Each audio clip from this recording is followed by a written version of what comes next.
Come back to another horror story. আজকের ঘটনাটা আমাকে পাঠিয়েছে প্রত্যয় নামের একজন। এই ঘটনাটা প্রত্যয় নিজের সাথেই ঘটে গেছে। খুব ছোট্ট একটা ঘটনা, খুব বেশি সময় লাগবে না, কিন্তু ঘটনাটা যেহেতু তার নিজের সাথে ঘটেছে আর এটার প্রমাণ এখনও তার কাছে আছে, তাই ঘটনাটা আসলে আমার কাছে মনে হচ্ছে শেয়ার করার মতো। প্রত্যয় নর্মালি শহরেই থাকে, কিন্তু একবার এক ছুটিতে সে তার ফুফুর বাড়িতে গ্রামে বেড়াতে যায়। প্রত্যয়ের বয়স কিন্তু খুব বেশি না, সে স্কুলে পড়ে। তো সেই সময়টাতে সে যখন রাত্রেবেলা ফুফুর বাড়িতে তার সমবয়সী কাজিনদের সাথে খেলাধুলা করছিল, সে দেখে তার পাশে একটা বাঁশঝাড় ছিল। গ্রামের বাড়ি উঠানের এক কোনায় বাঁশঝাড়ে কেমন যেন গাছগুলো নড়াচড়া করছে। তো সে বেশিকে তেমন একটা গুরুত্ব দেয় না, সে তার কাজিনদের সাথেই তখন খেলতে ব্যস্ত। হঠাৎ এই বাঁশঝাড় থেকে একটা দমকা হাওয়া এসে তার গায়ে লাগে, আর লাগার সাথে সাথেই সে অজ্ঞান হয়ে যায়। এরপর কি হয় তা আর সে বলতে পারে না, কিন্তু সে এরপরে আসলে যেটা হয়েছিল সেটা সে তার ফুফুর কাছ থেকে জানতে পারে। তার ফুফু তাকে বলে, যখন তার জ্ঞান ফিরে আসে তখন ফুফু তাকে বলে যে ওই সময়টাতে হঠাৎ করেই সে দৌড়ে কাজিনদের বাদ দিয়ে ঘরে চলে আসে। ঘরে ঢুকেই সে তার খাটের নিচে চলে যায় এবং খাটের নিচে গিয়ে সেখানেই বসে থাকে। যখন সবাই থেকে টানাটানি করে যে খাটের নিচ থেকে বের হওয়ার জন্য, তার পা ধরে টানে তাকে ডাকে, তখন সে সবাইকে গালাগালি করতে শুরু করে।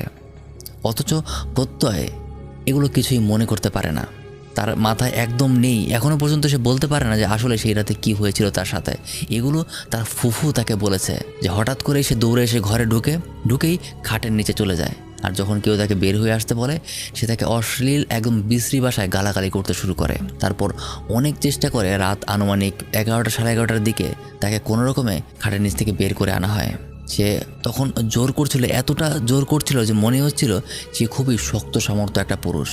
আসলে সে বাচ্চা একটা ছেলে, কিন্তু কীভাবে যেন তার গায়ে তখন অনেক শক্তি চলে এসেছিল। কোনোভাবেই কেউ তাকে ধরে রাখতে পারছিল না। তো গ্রামের মানুষ তারা অনেকেই বুঝতে পারে যে হতে পারে যে এটা কোনো অশরীরী শক্তির প্রভাব, হতে পারে কোনো জিন ভূতের আসর। তাই তখনই পাশের মসজিদ থেকে একটা হুজুরকে ডেকে আনা হয়। হুজুর তাকে দেখে বুঝতে পারে যে আসলেই তার মাঝে কিছু একটা ভর করেছে। তো হুজুর দোয়া টোয়া পরে তাকে ফু দেয়, তাকে কিছুটা শান্ত করে। পরবর্তীতে পরদিন তাকে একটা তাবিজ দেয়, আর এই তাবিজটা এখনও তার সাথে আছে। তবে সৌভাগ্যবশত এরপর নাকি প্রত্যয়ের সাথে আর কিছুই হয়নি। তো এটাই ছিল প্রত্যয়ের ঘটনা। থ্যাঙ্কস এ লট প্রত্যয় ঘটনাটা শেয়ার করার জন্য। আর হ্যাঁ, আরেকটা কথা, আপনারা অনেকেই আমার কাছে ঘটনা শেয়ার করেন, তো শেয়ার করার সময় চেষ্টা করবেন ঘটনাটা একটু বিস্তারিতভাবে লেখার জন্য। যেমন অনেক ঘটনাই আমার কাছে এভাবে শেয়ার করা হয় যে ঘটনাটা বলতে গেলে হয়তো 15 থেকে 20 সেকেন্ডে ঘটনাটা শেষ হয়ে যাবে। যদি একটা হরর স্টোরি আসলে 15 সেকেন্ড বা 20 সেকেন্ডে শেষ হয়ে যায়, তাহলে আসলে সেই ঘটনাটা শেয়ার করার মতো হয় না।